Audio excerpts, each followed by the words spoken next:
ইসরায়েলের বিমান হামলায় রক্তে রঞ্জিত ইরানের কোম প্রদেশের মাটি। দখলদারদের হামলায় এ অঞ্চলে প্রাণ হারিয়েছে শত শত মানুষ। প্রতিহিংসার আগুন থেকে রেহাই পায়নি শিশুরাও। নিজ সন্তান হারানোর বেদনায় এখনো মূর্ছা যাচ্ছেন ইরানের অনেক মা বাবা। ঠিক এই মুহূর্তেই সামনে আসলো আত্মত্যাগের এক অবিস্মরণীয় কাহিনী। এক বিরল দৃষ্টান্ত স্থাপন করলেন ইসরায়েলের হামলায় শহীদ হওয়া 16 বছর এহসান কাসিমের শোকাহত বাবা মা। ছেলে হত্যার প্রতিশোধ নিতে অন্যরকম এক ইতিহাসের জন্ম দিলেন তারা। এহসানের ভবিষ্যতের জন্য সঞ্চিত অর্থ নিঃশর্তভাবে তুলে দিলেন ইরানের সশস্ত্র বাহিনীর হাতে। এই অর্থ এখন ইরানের মিসাইল ব্যবস্থাকে আরো শক্তিশালী করতে ব্যবহৃত হবে। দখলদার ইসরায়েলের বর্বরতার বিরুদ্ধে প্রতিরোধ গড়ে তোলার এই প্রয়াসে এহসানের বাবা মায়ের এ দান এক নতুন শক্তি যোগাবে। তাদের এই আত্মত্যাগ কেবল একটি আর্থিক অনুদান নয়, এটি দখলদারদের বিরুদ্ধে আদম্য প্রতিরোধের এক জ্বলন্ত দৃষ্টান্ত।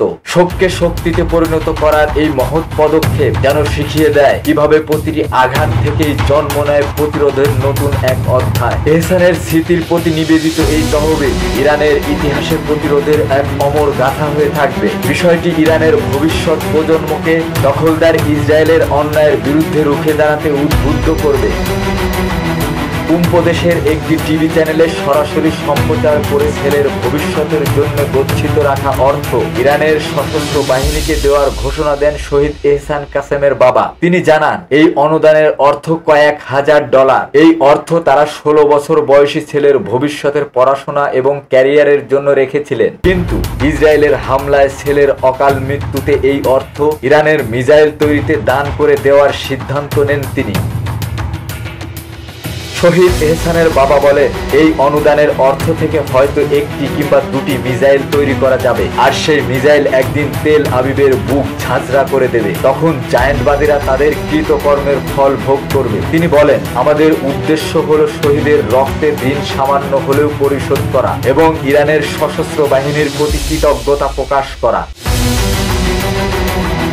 গত 20 জুন ভোরে কোমের সালারিয়েহ জেলার একটি চতুর্থতলা ভবনে বিমান হামলা চালায় ইসরায়েল। এই হামলায় নিহত হয় 16 বছর বয়সী এহসান। এই ভবনেই থাকতেন ইসলামী বিপ্লবী গার্ড IRGCর commander brigadier general Mohammad Saeed Izadi. ইসরায়েলের হামলায় তিনিও শহীদ হন। ইরানে তিনি হাজ রমজান নামে পরিচিত ছিলেন। IRGCর কুজ ফোর্সের ফিলিস্তিনি বিভাগের প্রধান ছিলেন সাইদ ইজাদি।